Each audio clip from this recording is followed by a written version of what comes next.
Welcome back to my channel ഞാനിപ്പോൾ എൻ്റെ കസിൻ്റെ ഒരു വില്ലയിൽ പാർക്കിലേക്കാണ്. നല്ല വ്യൂ ആണ് ഇവിടെ നിന്ന്.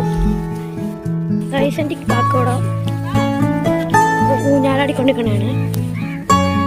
പാർക്കിൽ നിന്ന് എൻ്റെ കസിൻ്റെ വീട്ടിലെത്തിയിട്ടുണ്ട്. അപ്പോൾ ഞാനിപ്പോൾ ഇരിക്കണേണ് അവിടെ. ഞാനിപ്പോൾ സ്റ്റെപ്പ് കയറിക്കൊണ്ടിരിക്കണേണ്. ഞാനിപ്പോൾ കസിൻ്റെ വീട്ടിൻ്റെ പാലപ്പടിയിൽ